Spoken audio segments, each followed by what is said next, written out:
और सीधा लेकर चलेंगे आपको हरियाणा विधानसभा शीतकालीन सत्र का दूसरा दिन है आज। देखिए, जो सेक्शन 84 में लेके आए, इसका मेरे को मकसद समझ में नहीं आया, क्योंकि ये राष्ट्रगीत है। वंदे मातरम कोई एक दिन का नहीं है, 150 साल हो गए उसके। आप ये कहो खुशी मनाओ, वो अच्छा लगता है मेरे को, कुदरती बात है। आज़ादी की लड़ाई बहुत लंबी थी, सबने अपने अपने समय से अलग अलग स्लोगन दिए। शहीद भगत सिंह ने इनकलाब जिंदाबाद कर दिया, किसी ने किया, लेकिन सबका अपना अपना कंट्रीब्यूशन है। और ये जो हुआ वंदे मातरम 150 साल हो गए, इसका बहुत रहा। कांग्रेस पार्टी की जो मैं कह रहा था, आपको चर्चा कर रहा था, ये है इंग्लिश के ट्रिब्यून में छपी हुई है, मेरी नहीं है। ये जो पब्लिक मीटिंग हुई रोहतक में, इंग्लिश के ट्रिब्यून की है, मैं कटिंग भेज देता हूं आपके पास। ये 1921 की है, 17 फरवरी 1921। उसमें भी वंदे मातरम कहा गया, जिसमें लाला लाजपत राय, महात्मा गांधी, मौलाना आजाद, मेरे दादाजी ने प्रेसिडेंट की, 25,000 आदमी थे रोहतक में, अखबार में छपी थी। उसके बाद आजादी की लड़ाई लड़ी। गांधी जी ने एक बार कहा, मेरे पिताजी स्वतंत्र सेनानी थे, जेल में थे, छूट के आ गए। गांधी जी ने कहा छूट के आ गए, तो उन्हें बाहर आके वंदे मातरम कहा था उनको। फिर अंदर के 8 जेलों में रहे, डिफरेंट जेलों में, 4 आज हिंदुस्तान में, 4 पाकिस्तान में। तो ये भावना जो है, वंदे मातरम एक राष्ट्रीय गीत है। ये आज कोई नया तो है नहीं, बहुत सारी लंबी चौड़ी डिस्कशन के बाद हर पार्टी के हर उसके संविधान सभा में सदस्य थे। श्यामा प्रसाद मुखर्जी भी थे और भी थे। डिस्कशन के बाद इसको राष्ट्रीय गीत अडॉप्ट किया गया, राष्ट्रगान जनगण लिया गया। तो मेरा एक ही सवाल है, आपसे भी सवाल है, सत्ता पक्ष से भी सवाल है, कि भाई जो राष्ट्र गीत संविधान, आज हम कैसे किसके अंतर्गत यहां बैठे हैं?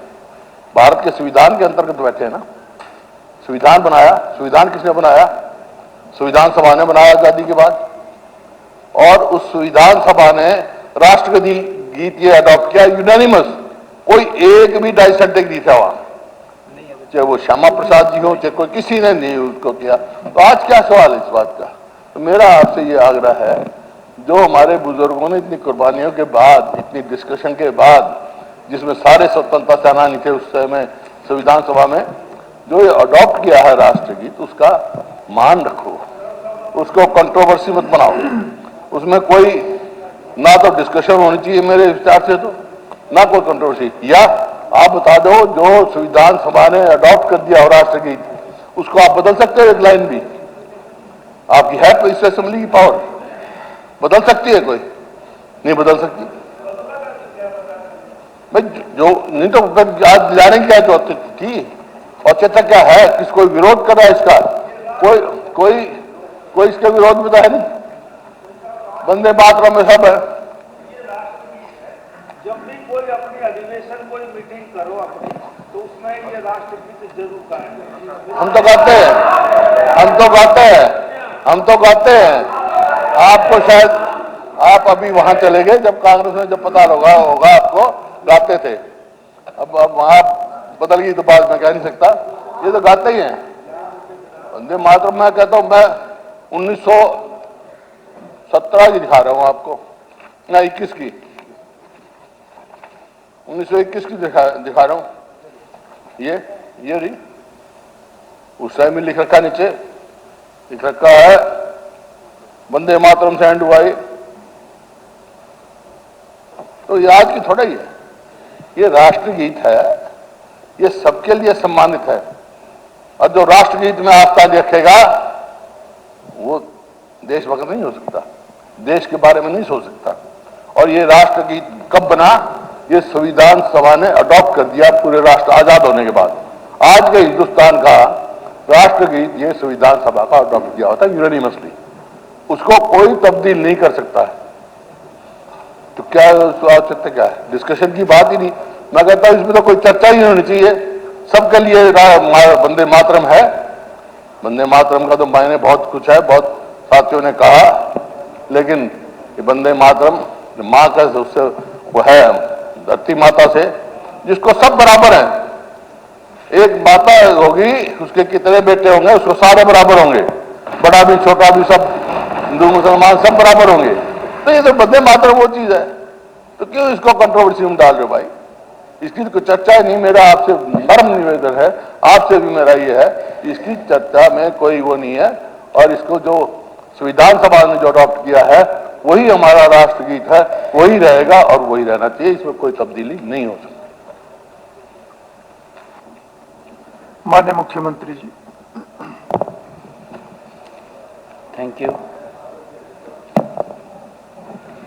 धन्यवाद आदरणीय अध्यक्ष महोदय, माननीय सभी सदस्यगण। हम सब के लिए ये बहुत ही आज गर्व की बात है कि वंदे मातरम पर ये महान सदन आज 150 वर्ष पूरे होने पर चर्चा कर रहा है। माननीय अध्यक्ष जी, मैं बधाई देना चाहूंगा सभी माननीय सदस्यों को जिन्होंने इस चर्चा में भाग लिया। वंदे मातरम की चर्चा का प्रस्ताव हमारे बहुत ही वरिष्ठ इस महान सदन के सदस्य घनश्याम दास अरोड़ा जी ने प्रस्ताव रखा और इस पर चर्चा में भाग लेते हुए आदित्य सुरजेवाला जी, हमारे बीबी बत्रा जी, योगेंद्र राणा जी और हमारे ऑपोजिशन के नेता चौधरी भूपेंद्र सिंह हुड्डा जी, सभी ने भाग लिया और इस पे चर्चा की है। माननीय अध्यक्ष जी, मैं आपका और सदन के सभी माननीय सदस्यों का हृदय से आभार भी व्यक्त करता हूं कि हमने वंदे मातरम पर एक सामूहिक चर्चा का रास्ता चुना है। जैसा मैंने बताया भी है कि वंदे मातरम के 150 वर्ष पूरे हुए हैं। ये हम सब के लिए गर्व की बात है। माननीय अध्यक्ष जी, वंदे मातरम एक ऐसा मंत्र है जिसके जयघोष ने देश के आजादी के आंदोलन में एक नई ऊर्जा दी है। माननीय अध्यक्ष जी, नई प्रेरणा दी है। त्याग और तप का एक नया मार्ग वंदे मातरम ने हमें दिखाया है। माननीय अध्यक्ष जी, इस सदन में आज वंदे मातरम को याद करना हम सब के लिए ये सौभाग्य की बात है। यह चर्चा सदन की प्रतिबद्धता को प्रकट करती है, साथ ही आने वाली पीढ़ियों के लिए आजादी के उस भाव को जगाने का ये काम भी करती है। आदरणीय अध्यक्ष जी, हमारे लिए यह भी गर्व की बात है कि हम वंदे मातरम के 150 वर्ष के हम सब साक्षी भी बन रहे हैं। माननीय अध्यक्ष जी, आज इस महान सदन में वंदे मातरम के 150 वर्ष के ऐतिहासिक अवसर पर चर्चा करते हुए मैं स्वयं को गौरवान्वित महसूस कर रहा हूं। यह केवल एक चर्चा नहीं है, यह हमारे राष्ट्र की आत्मा है। माननीय अध्यक्ष जी, हमारी सांस्कृतिक चेतना है। और हमारी स्वतंत्रता की तपस्वी यात्रा का ये स्मरण है। हमारे सदस्यों ने इसके ऊपर चर्चा में भाग लेते हुए अपने तरीके से इसके अंदर बात को रखा है। माननीय अध्यक्ष जी, जिस मंत्र ने भारत की गुलामी की जंजीरों को तोड़ने का साहस दिया है, जिस जयघोष ने करोड़ों भारतीयों के हृदय में बलिदान, त्याग और तपस्या की अग्नि प्रज्वलित की है, माननीय अध्यक्ष जी, उस वंदे मातरम का पूर्ण स्मरण इस विधानसभा में करना हम सब के लिए, पूरे महान सदन के लिए ये सौभाग्य की बात है। माननीय अध्यक्ष जी, वंदे मातरम के 150 वर्ष केवल समय की गणना नहीं है कि आज हम क्यों चर्चा कर रहे हैं। यह समय की गणना नहीं है माननीय अध्यक्ष जी, बल्कि यह राष्ट्र के पुनर्जागरण, उसके संघर्ष की और उसके स्वाभिमान की 150 वर्ष लंबी ये यात्रा है, गाथा है। माननीय अध्यक्ष जी, आज हम ऐसे कालखंड में खड़े हैं जब राष्ट्र अपने इतिहास के कई गौरवशाली अध्यायों के साथ एक साथ स्मरण कर रहा है। ये वंदे मातरम 150 वर्ष हम उसको लेकर के चर्चा कर रहे हैं। माननीय अध्यक्ष जी, हमें हाल में ही अभी कुछ सुझाव भी दिए गए, परंतु हमने अभी हाल में ही अपने संविधान के 75 वर्ष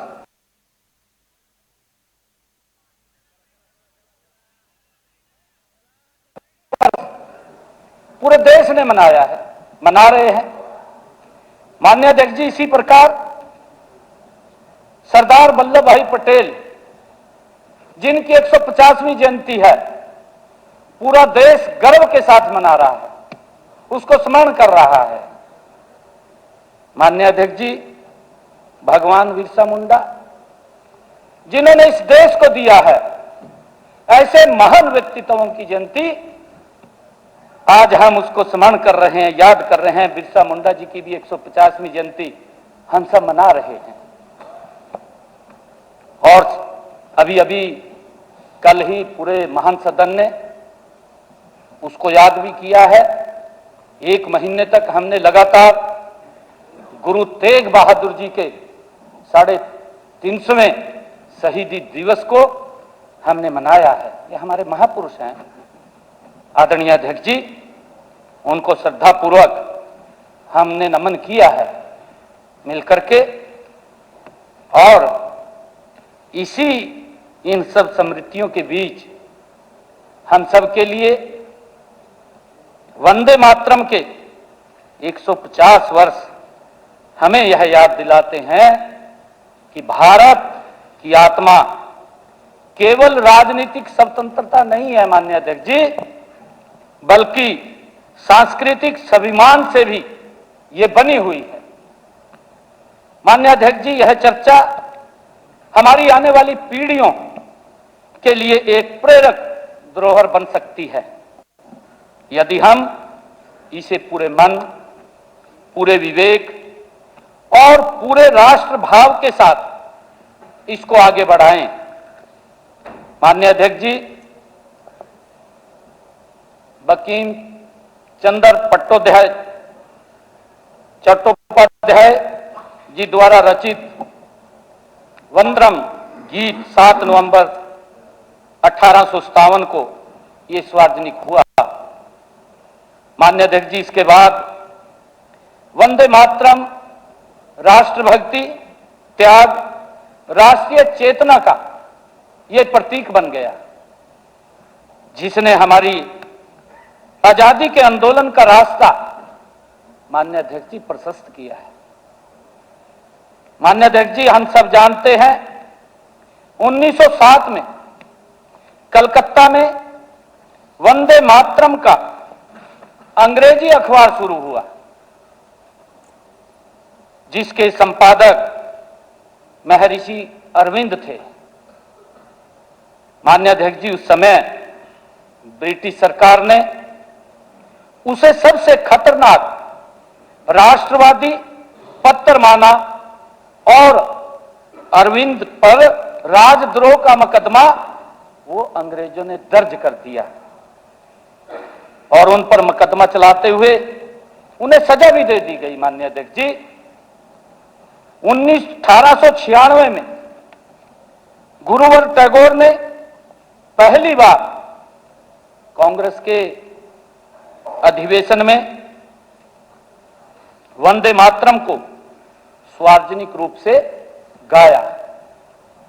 माननीय अध्यक्ष जी, वर्ष 1905 में वाराणसी अधिवेशन में महान कवित्री सरला देवी चौधरानी ने पूर्ण वंदे मातरम ये गाना गाया। माननीय अध्यक्ष जी, गुलामी के कालखंड के दौरान वर्ष 1936 के बर्लिन ओलंपिक में हमारी हॉकी टीम ने स्वर्ण पदक जीता, तब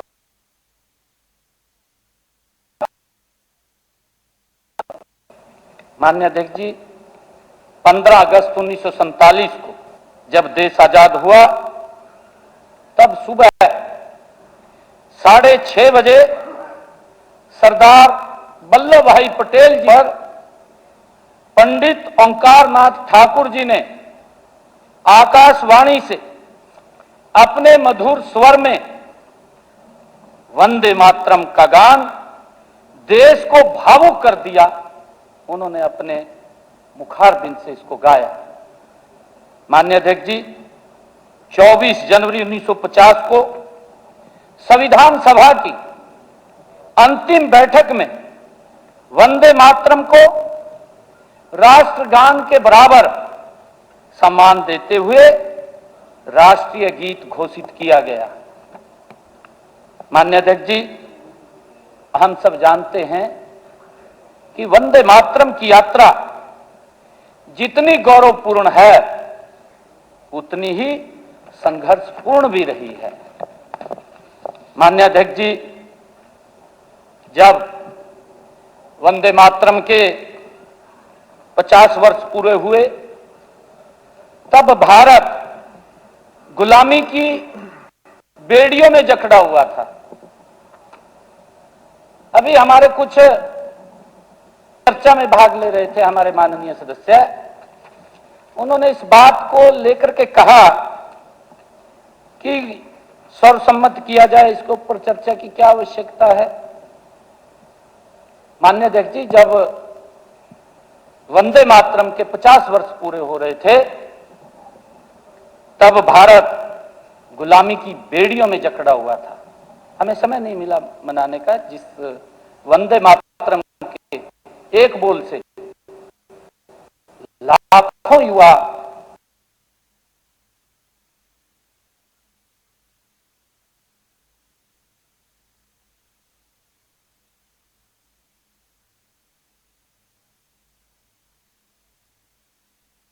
नहीं मना पाए हम। माननीय अध्यक्ष जी, इतिहास का यह दुर्भाग्य संयोग है कि जिस मंत्र ने देश की स्वतंत्रता के लिए ऊर्जा दी है, माननीय अध्यक्ष जी, उसी के 100 वर्ष पूरे होने पर देश ने लोकतांत्रिक मूल्यों के हनन का एक काला अध्याय भी देखा है। माननीय अध्यक्ष जी, अभी कुछ कहा भी गया है, मैं उसके ऊपर भी कहना चाहता हूं। कहा गया है, अध्यक्ष महोदय, यह उल्लेखनीय है कि वर्ष 2015 में कि इसको निकाल दिया जाए इमरजेंसी के पीरियड को, इसकी क्या आवश्यकता है, हमें बताना पड़ता है माननीय अध्यक्ष जी जब इसको ऊपर चर्चा करते हैं। मैंने कहा है कि वंदे मातरम ये भारत की आत्मा है, जिसके कारण आज हम यहां बैठे हैं। आजादी की बेड़ियों को काटने का काम इस वंदे मातरम ने किया है। हमारे लाखों युवाओं ने फांसी का फंदा चूमा है और यह कहा गया कि इसको चर्चा में नहीं करना चाहिए था, परंतु माननीय अध्यक्ष जी यह उल्लेखनीय है कि 2015 में हरियाणा सरकार ने इमरजेंसी में पीड़ित लोकतंत्र सेनानियों को सम्मान पेंशन दी, तो उस स्कीम का नाम सुभ्र ज्योत्सना रखा गया। यह शब्द ये वंदे मातरम से ही तो आया है माननीय अध्यक्ष जी, ये कहीं और से नहीं आया, ये वंदे मातरम से आया, सुभ्र ज्योत्सना। माननीय अध्यक्ष जी, लेकिन जब वंदे मातरम के 150 वर्ष पूरे हो रहे हैं, यह अवसर उस गौरव को पुनः स्थापित करने का है, उस चेतना को फिर से जागृत करने का है और उस संकल्प को दोहराने का है कि भारत कभी भी अपने मूल्यों से समझौता नहीं करेगा। माननीय अध्यक्ष जी, वंदे मातरम ने 1947 में भारत को स्वतंत्रता दिलाने में भावनात्मक नेतृत्व प्रदान किया है। माननीय अध्यक्ष जी, स्वतंत्रता संग्राम की आत्मा इन जय घोषों में बसती थी। माननीय अध्यक्ष जी, आज जब मैं हरियाणा विधानसभा में इस विषय पर बोल रहा हूं, तो यहां कोई पक्ष और प्रतिपक्ष नहीं है। माननीय अध्यक्ष जी, हम सब इस सदन में उस कर्ज को स्वीकार करने के लिए इकट्ठे हुए हैं जो वंदे मातरम ने हम पर चढ़ाया है। माननीय अध्यक्ष जी, यदि वंदे मातरम की भावना न होती तो आज हम जनप्रतिनिधि के रूप में इस सदन में बैठे न होते। माननीय अध्यक्ष जी, उत्तर से दक्षिण, पूर्व से पश्चिम, पूरे एक स्वर में वंदे मातरम बोलते हुए बढ़ा और उसी एकता ने भारत को आजादी दिलाई है।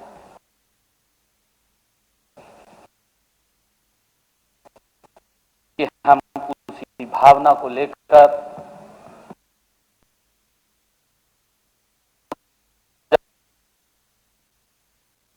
बनाने का आवश्यकता है। माननीय अध्यक्ष जी, वंदे मातरम की रचना 1875 में बंकिम चंद्र चट्टोपाध्याय जी ने ऐसे समय में की जब 1857 के स्वतंत्रता संग्राम के बाद अंग्रेजी हुकूमत बौखलाई हुई थी।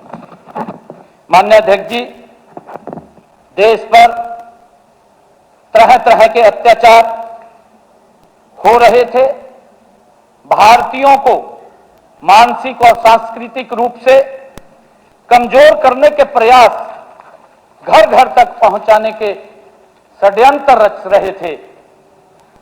ऐसे समय में बंकिम दाजी ने वंदे मातरम की रचना कर अंग्रेजी सत्ता को सीधी चुनौती देने का काम किया। माननीय अध्यक्ष जी, यह केवल एक गीत नहीं था, यह एक सांस्कृतिक प्रतिकार था, एक वैचारिक क्रांति थी। माननीय अध्यक्ष जी, आनंद मठ के माध्यम से इस गीत ने स्वतंत्रता आंदोलन का स्वरूप ग्रहण कर लिया था। माननीय अध्यक्ष जी, वंदे मातरम ने उस विचार को पुनर्जीवित किया जो हजारों वर्षों से भारत की रग रग में प्रवाहित था।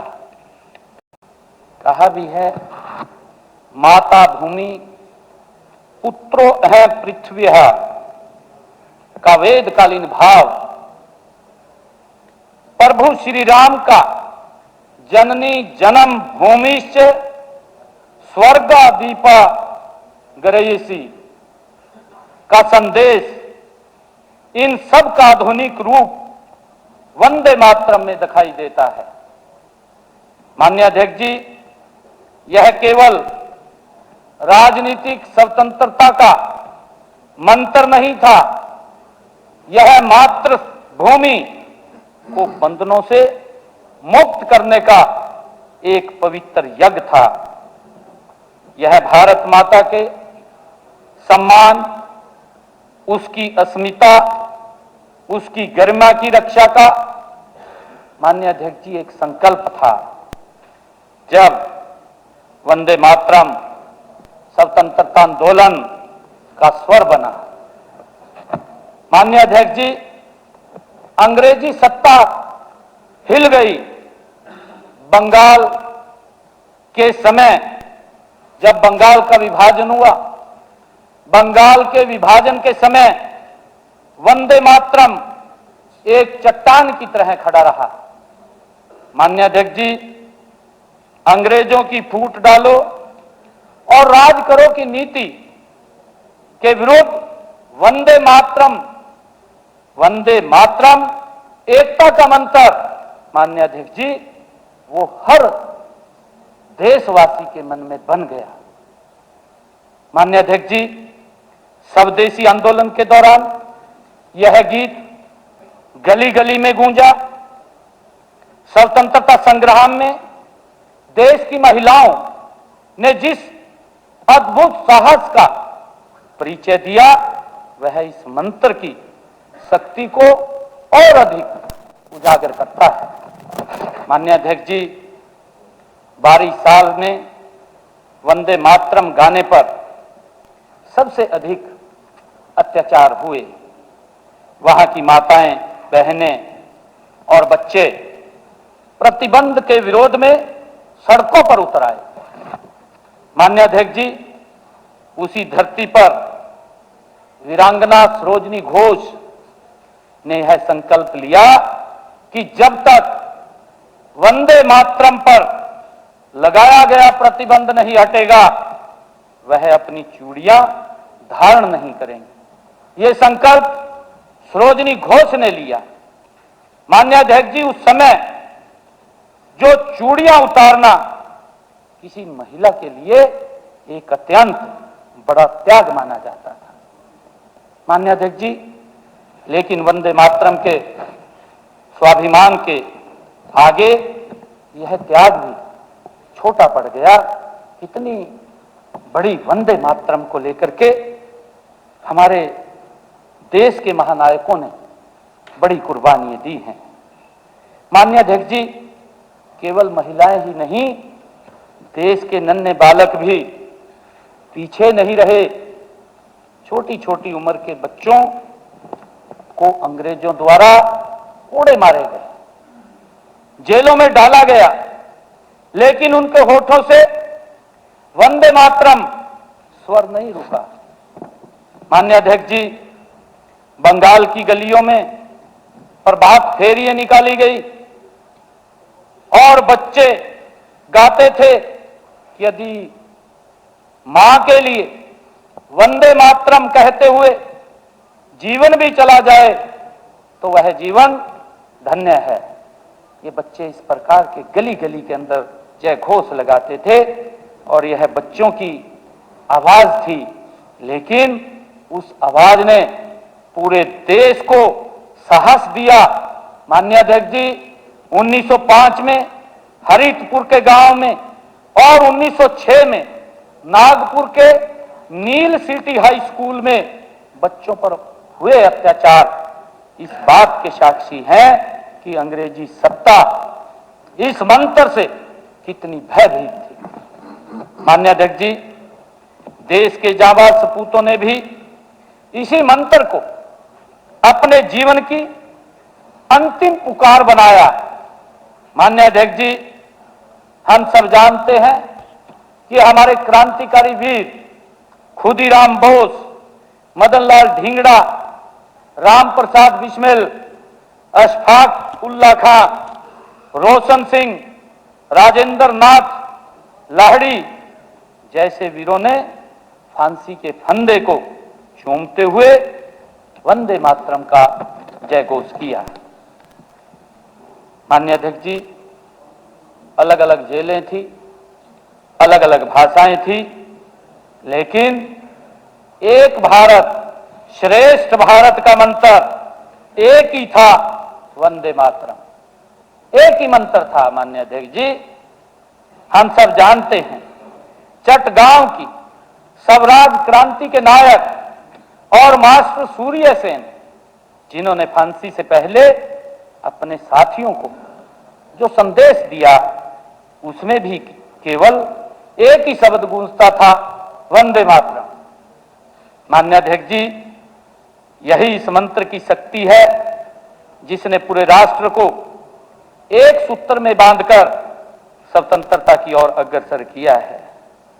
माननीय अध्यक्ष जी, अंग्रेजों को इतना भय हुआ कि उन्होंने वंदे मातरम गाने, छापने और यहां तक कि बोलने पर भी प्रतिबंध लगा दिया।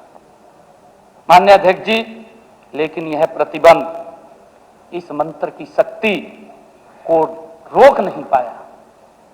माननीय अध्यक्ष जी, महिलाओं, बच्चों, युवाओं ने कोड़े खाए, जेल गए, फांसी के फंदों को चूमा, लेकिन उनके होठों पर अंतिम शब्द वंदे मातरम ही रहा।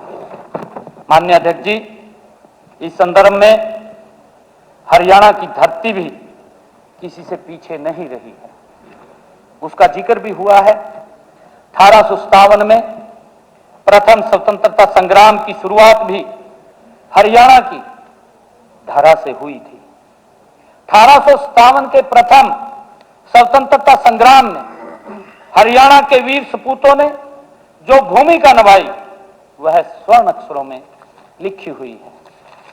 माननीय अध्यक्ष जी, मुझे यह बताते हुए हर्ष हो रहा है कि उनकी याद में हमने अंबाला में लगभग 600 करोड़ रुपए की लागत से आजादी की पहली लड़ाई का शहीद स्मारक बनाया जा रहा है। यह लगभग बनकर के तैयार हो गया है। माननीय अध्यक्ष जी, जल्द ही देश के यशस्वी प्रधानमंत्री आदरणीय नरेंद्र मोदी जी द्वारा इसे देश व प्रदेश की जनता को समर्पित किया जाएगा।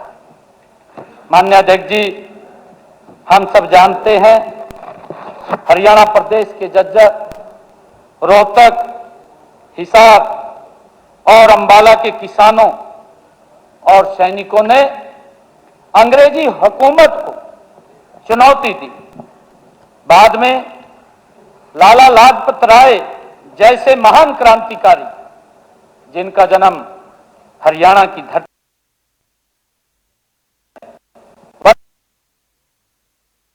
अपने जीवन का लक्ष्य बना लिया। माननीय अध्यक्ष जी, आर्य समाज का आंदोलन हरियाणा में राष्ट्रीय चेतना को प्रखर किया और स्वदेशी स्वाभिमान तथा राष्ट्रभक्ति की भावना को जन जन तक पहुंचाया। माननीय अध्यक्ष जी, मुझे गर्व है कि हरियाणा की मिट्टी केवल अन्न ही नहीं बल्कि वीरता भी पैदा करती है। ये हम सब के लिए बड़े गर्व की बात है। माननीय अध्यक्ष जी, यही कारण है कि आज भी जब राष्ट्र पर संकट आता है तो हरियाणा का जवान सबसे आगे दिखाई देता है। यही उसी वंदे मातरम की भावना का आधुनिक स्वरूप है। माननीय अध्यक्ष जी, चाहे सीमा पर खड़ा सैनिक हो या खेत में अन्न उगाता किसान हो, दोनों के भीतर वही राष्ट्रभक्ति का भाव प्रवाहित होता है। माननीय अध्यक्ष जी, आज इस सदन में वंदे मातरम की उस भावना को स्मरण करना अत्यंत आवश्यक है, जिसे स्वयं राष्ट्रपिता महात्मा गांधी जी ने शपथ दिए थे। दक्षिणी अफ्रीका से प्रकाशित साप्ताहिक पत्रिका इंडियन ओपिनियन में 2 दिसंबर 1905 को गांधी जी ने लिखा था कि बंकिम चंद्र चट्टोपाध्याय द्वारा रचित वंदे मातरम पूरे बंगाल में स्वदेशी आंदोलन की आत्मा बन चुका है। ये महात्मा गांधी जी ने लिखा था। माननीय अध्यक्ष जी, उन्होंने वर्णन किया कि किस प्रकार विशाल सभाओं में लाखों लोग एक स्वर में गीत को गाते थे। गांधी जी ने यह भी स्पष्ट किया था, माननीय अध्यक्ष जी, कि वंदे मातरम इतना लोकप्रिय हो गया है मानो वह हमारा राष्ट्रीय गान बन गया हो। ये महात्मा गांधी जी ने कहा।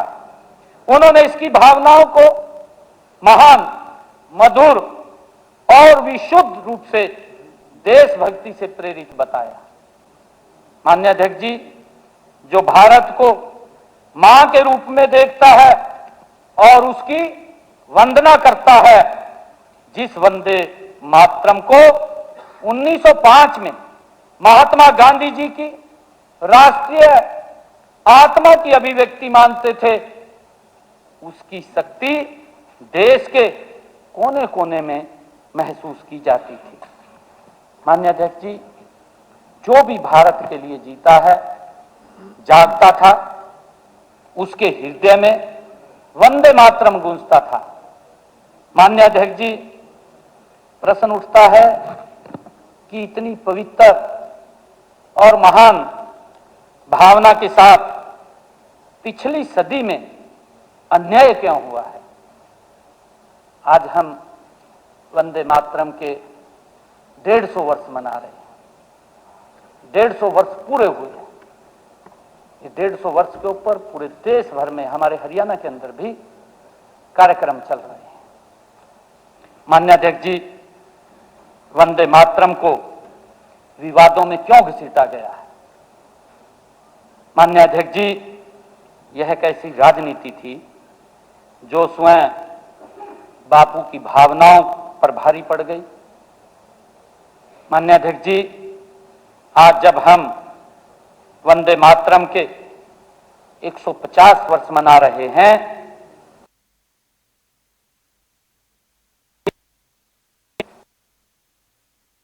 हम अवगत कराएं। माननीय अध्यक्ष जी, उस दौर में मुस्लिम लीग द्वारा वंदे मातरम के विरुद्ध विरोध की राजनीति तेज की गई।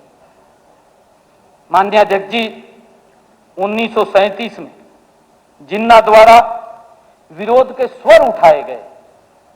माननीय अध्यक्ष जी, फिर कांग्रेस के उस समय के तत्कालीन अध्यक्ष पंडित जवाहरलाल नेहरू जी को अपनी जो कुर्सी डोलती हुई नजर आई, उन्होंने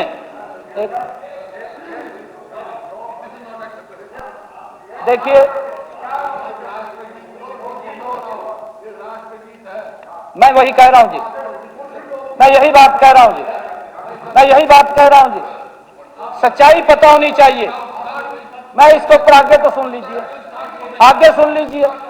नहीं नहीं, देखिए, नहीं नहीं नहीं नहीं नहीं, आप नहीं नहीं, क्यों मानी को बात करते ना। मैं तेरा पता, आपका पता, इनका पता, ये क्या है।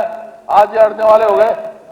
अध्यक्ष महोदय, ये राष्ट्रगीत है मेरा। मैं एक ऐसे परिवार से हूँ, मैं उसको कंट्रोवर्सी में नहीं डालना चाहता। बहुत तकलीफ में कह रहा हूँ, मत करो। राष्ट्रगीत का अपमान मत करो। माननीय अध्यक्ष जी, मत करो, आप जारी रखिए। मैं उन्होंने मुस्लिम लीग मैं बता रहा हूं माननीय अध्यक्ष जी, उन्होंने मुस्लिम लीग के आधारहीन बयानों का जवाब देना चाहिए था। उन्होंने जो मुस्लिम लीग ने आधारहीन जो बयानबाजी की है उसका जवाब देना चाहिए था। माननीय अध्यक्ष जी, मैं ये बात कह रहा हूं। माननीय अध्यक्ष जी, मुख्यमंत्री जी आप आगे बढ़िए। माननीय अध्यक्ष जी, राष्ट्रहित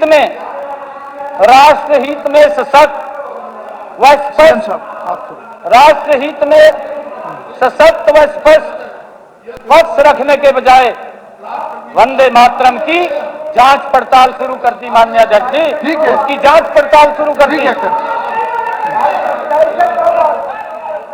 माननीय अध्यक्ष जी, इतना ही नहीं, बेल में मत आइए, बेल में मत आइए, बेल में मत आइए, बेल में मत आइए, बेल में मत आइए आप।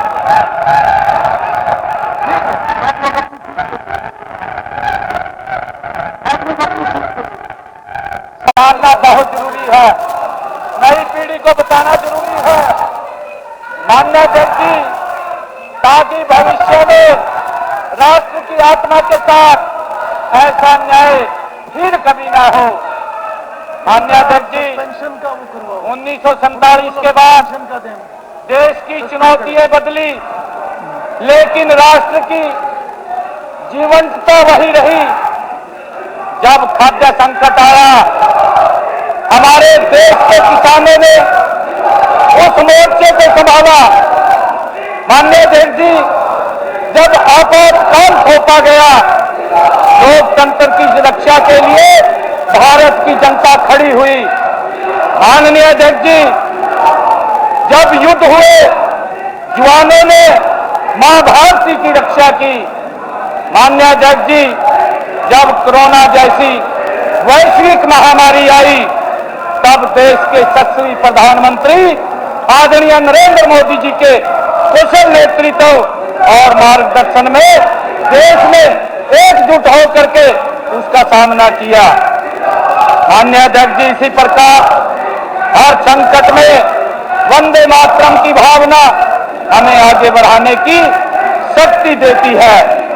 माननीय अध्यक्ष जी, इसी भावना के अनुरूप वंदे मातरम की 150वीं वर्षगांठ के उपलक्ष्य में गत 1 अक्टूबर से अलग पूरा 1 साल वंदे मातरम के यशोगान के तौर पर मनाने का निर्णय ये नरेंद्र मोदी जी की सरकार, केंद्र सरकार, हरियाणा सरकार ने लिया है। माननीय अध्यक्ष जी, देश के यशस्वी प्रधानमंत्री आदरणीय नरेंद्र मोदी जी ने गत 7 नवंबर को नई दिल्ली में भारत माता को पुष्पांजलि अर्पित कर इस अभियान का शुभारंभ आदरणीय प्रधानमंत्री जी ने किया है। माननीय अध्यक्ष जी, इस अवसर पर स्मारक, डाक टिकट और सिक्का भी जारी किया गया है। माननीय अध्यक्ष जी, आज वंदे मातरम के 150 वर्ष हमें केवल अतीत की याद करने का नहीं, बल्कि भविष्य का मार्ग तय करने का भी अवसर देते हैं। माननीय अध्यक्ष जी, यह हमें आत्मनिर्भर स्वदेशी भारत, विकसित भारत की ओर ये प्रेरित करता है। माननीय अध्यक्ष जी, मैं महान सदन को ये भी बताना चाहता हूं कि हरियाणा सरकार भी इसी भावना के साथ प्रदेश को विकास, सुशासन और आत्मनिर्भरता की दिशा में गति से आगे बढ़ा रही है। हमारे युवा, हमारे किसान, हमारी माताएं बहनें सब इस राष्ट्र निर्माण के यज्ञ में अपनी आहुति दे रहे हैं। माननीय अध्यक्ष जी, आज आवश्यकता है कि हम वंदे मातरम को केवल एक गीत के रूप में नहीं, बल्कि जीवन के मंत्र के रूप में हम सब मिलकर के अपनाएं। यह हमें हमारे कर्तव्यों की ये आता है। माननीय अध्यक्ष जी, राष्ट्र के प्रति ये जागरूक करता है, हमें एकजुट होकर बढ़ने की प्रेरणा देता है। माननीय अध्यक्ष जी, वर्ष 2047 में जब भारत अपनी आजादी के 100 वर्ष पूरे करेगा, तब वह विकसित, आत्मनिर्भर और विश्व गुरु के रूप में खड़ा होगा। इसी भावना से सच्चे अर्थों में हम वंदे मातरम को अपनाएंगे। माननीय अध्यक्ष जी, इन्हीं भावनाओं के साथ मैं इस महान सदन से आह्वान करता हूं कि हम सब मिलकर वंदे मातरम के ऋण को स्वीकार करें, उनकी भावना को अपने आचरण में उतारें, देश व प्रदेश को नई ऊंचाइयों के ऊपर ले जाने का अपना सहयोग दें।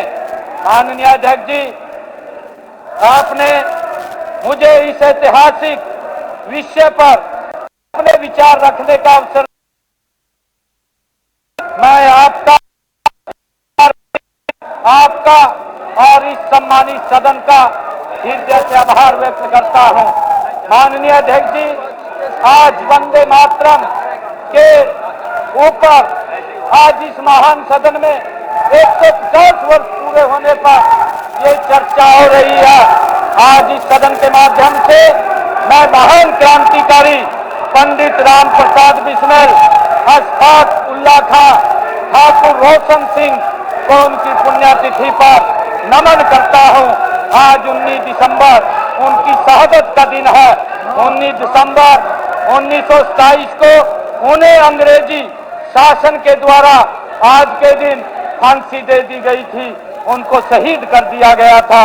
माननीय अध्यक्ष जी, 11 जून 1897 को उत्तर प्रदेश के शाहजहां में जन्मे बिस्मिल हिंदुस्तान रिपब्लिक एसोसिएशन के प्रमुख नेता थे। काकोरी कांड में भूमिका के कारण अंग्रेजी सरकार ने उन्हें फांसी दी थी। माननीय अध्यक्ष जी, शहीद बिस्मिल का प्रमुख नारा था, सर्वभरोसी की तमन्ना अब हमारे दिल में है, देखना है जोर कितना बाद में कातिल में है। माननीय अध्यक्ष जी, देशवासियों के दिलों में क्रांति की लौ उन्होंने जगाई थी। इसी प्रकार क्रांतिकारी अशफाक उल्ला खां भारतीय स्वतंत्रता संग्राम के वो वीर सपूत थे, जिनका जीवन वंदे मातरम की भावना का सशक्त प्रतीक रहा है। उनका जन्म 22 अक्टूबर 1900 को उत्तर प्रदेश के शाहजहांपुर में हुआ। वे हिंदुस्तान रिपब्लिकन एसोसिएशन के प्रमुख क्रांतिकारी राम प्रसाद बिस्मिल के निकट सहयोगी थे। माननीय अध्यक्ष जी, अशफाक उल्ला खां सिर्फ एक किसी एक धर्म का नारा नहीं, बल्कि पूरे देश की आवाज है। माननीय अध्यक्ष जी, क्रांतिकारी ठाकुर रोशन सिंह का जन्म 1892 में उत्तर प्रदेश के शाहजहां जिले में के नवादा गांव में हुआ था। वे हिंदुस्तान रिपब्लिक एसोसिएशन से जुड़े प्रमुख क्रांतिकारियों में से एक थे और काकोरी कांड में उनकी सक्रिय भूमिका रही। माननीय अध्यक्ष जी, तीनों क्रांतिकारियों ने देश के लिए फांसी के फंदे को गले लगाया। मैं इन क्रांतिकारी वीरों को नमन करता हूं, उनको प्रणाम करता हूं। आपने इस वंदे मातरम के 150 वर्ष पूरे होने पर इस चर्चा में जो भाग लेने का अवसर दिया है और जिन हमारे माननीय सदस्यों ने इस चर्चा में भाग लिया है, मैं उन सबका दिल से आभार व्यक्त करता हूं। बहुत बहुत धन्यवाद। जय हिंद, जय भारत।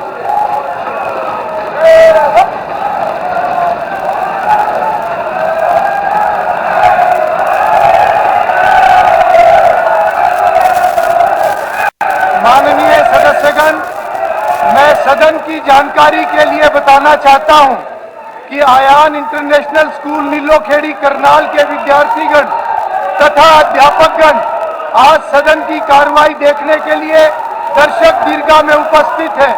मैं अपनी तथा सारे सदन की तरफ से उनका स्वागत करता हूं।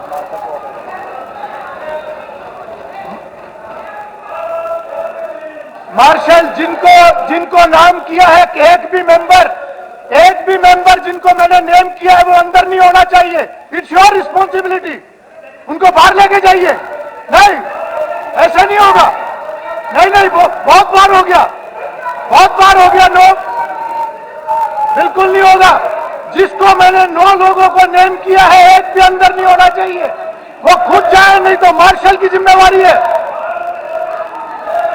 माननीय सदस्यगण, अब माननीय उच्चतर शिक्षा मंत्री तकनीकी शिक्षा अतिथि संकाय सेवा की सुनिश्चितता संशोधन विधेयक 2025 को पुरस्थापित करेंगे। अध्यक्ष महोदय, मैं आपकी अनुमति से हरियाणा तकनीकी शिक्षा अतिथि संकाय सेवा की सुनिश्चितता संशोधन विधेयक 2025 को पुनर्स्थापित करता हूं। हरियाणा तकनीकी शिक्षा अतिथि संकाय सेवा की सुनिश्चितता संशोधन विधेयक 2025 पुरस्थापित हुआ। जी नहीं, आप वैसे मैंने कितनी बार अनुरोध किया, मैंने कितनी बार, आपने जो बात रखी मैंने उसको स्वीकार किया। आपने जो बोला मैंने उसको स्वीकार किया। उसके बाद मैंने कितनी बार अनुरोध किया है। अनुरोध करने के बाद मैंने 4 बार अनुरोध किया है। इस तरीके से नहीं, मेरी बात, ये चीज एक्सेप्टेबल नहीं। इसका मतलब फॉर ग्रांटेड ले रहे हैं। मेरी बात सुनिए। इसका मतलब फॉर ग्रांटेड ले रहे हैं। नहीं, आप ऐसा नहीं, ऐसा नहीं है। मैं वो कुछ नहीं, ऐसा नहीं। मैं उसको एक बार उनको बाहर जाना पड़ेगा। आप चली जाओ। एक बार उनको बाहर जाना पड़ेगा। मैं उसके बाद बात करूंगा, उससे पहले बात नहीं करूंगा मैं। ऐसे नहीं, ऑर्डर फॉलो करने पड़ेंगे चेयर के। माननीय सदस्यगण, अब माननीय मुख्यमंत्री हरियाणा आवासन बोर्ड संशोधन विधेयक 2025 को पुरस्थापित करेंगे। माननीय अध्यक्ष आप महोदय, बैठिए अपनी सीट पे। मैं आपकी अनुमति से हरियाणा आवास बोर्ड संशोधन विधेयक 2025 को पुनर्स्थापित करता हूं। हरियाणा आवासन बोर्ड संशोधन विधेयक 2025 पुरस्थापित